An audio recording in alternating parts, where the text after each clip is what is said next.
Hey everyone, let's talk about Escape Plan. Well, Escape Plan Solo, kind of specifically, if you just came from my other first impressions. Sorry, I'll try not to overlap too much. There's playthroughs available. I just did a solo playthrough. If you'd like to see the game in action, it's linked in the description. I did a two-player playthrough when it was originally on Kickstarter as well. So, I really enjoyed it back then. I really enjoy it now. I really like Vital Lacerda games. It wasn't that much of a surprise, but this is a fairly different one.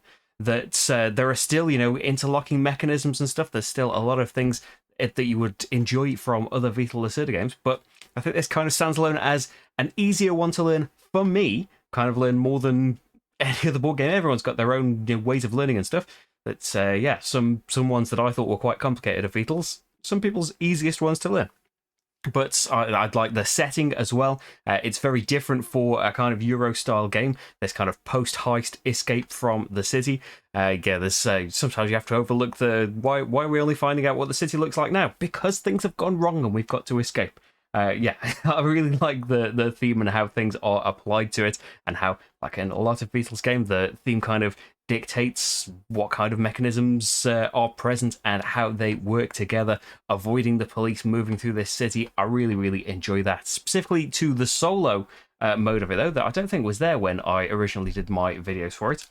So Sandra is a lovely addition, kind of thematically, to bring her back from Kanban. She was an amazing element of Kanban, one of the main bits of Kanban, having your boss following you around the factory, seeing how well you do. But having her in here, tightening up the two-player game, is a really great part of it. And Costa works in much the same way. He's got some different rules, but again, it's just a deck of cards, but he's even more restricted as to where he can go. So you can use that to your advantage, that I really like in other solo modes of Beatles, like in the Gallerist, where you can kind of you can predict where the Lacerda player is going to go and work out how can you take advantage of that? How can you make the best use of the location you're going to go next, so you can get a bonus action from where they're going to go? You can't really predict everything about where Costa's going to go, because it's still a deck of cards, but he's only going to go on your tile or adjacent to your tile. So from that, you can kind of, the way you build the map and the order in which you go to the locations,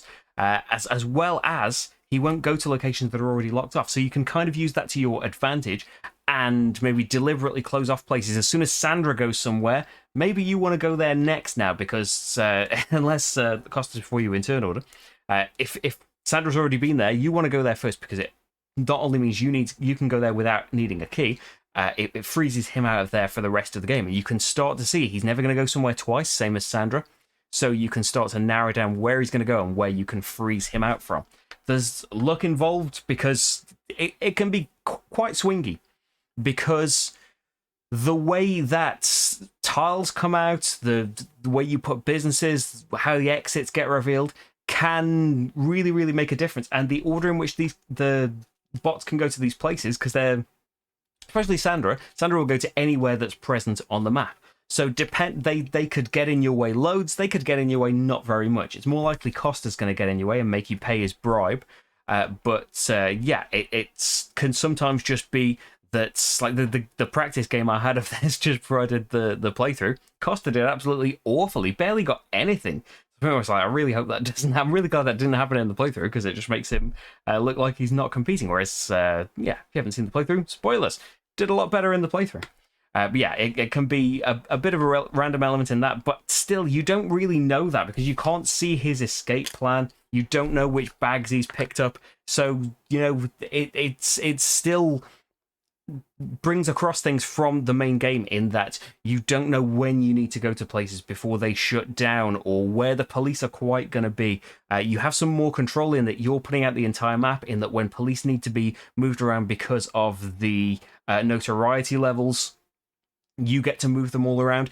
High notoriety is, I love doing that in the main game. That's if I get a chance to do that, if that's going to work out well, I want to go high notoriety and keep floating around the top positions that I'm in the way of there. Getting a free extra action every time you keep going over that threshold, but at the same time, getting more police coming over to you. And there's the whole element as well of when the exit finally comes out, as soon as you're in that third day, the third round is kind of always questionable, unless you've come into it with a load of money. The third day of the game, it's always questionable if you're even going to want more than just your first action. Sometimes you just might be desperate for some points because you haven't gathered enough in the other rounds, or you're just geared up for that one final big payoff. But the uncertainty is there from the multiplayer game as well. You don't know when he's going to exit there, and it could completely mess you up. It could give you a score of absolutely 0 if you escape after him. But like in the multiplayer, if you escape first with fewer points, there was no point doing that either. So yeah, that's a really nice element that's come across. But I think I really enjoyed the solo game. I think I would play other Vital solo games before it. Like favorites of mine, like the Gallerist is still my favorite solo Lacerda, because I think more than any of the other Lacerda games as well, this feels better. And I do tend to play games at 2 players anyway, or solo. But Escape Plan, I've probably played more times than the others at 4 players. And I think our very, very first game of it, where Paul Grogan taught it, thanks Paul, was a 5-player game of it. It goes up to 5. And I think that although it is great solo and it's great at 2, it really shines at higher player counts where more players are getting the choice of what goes where for their own ends.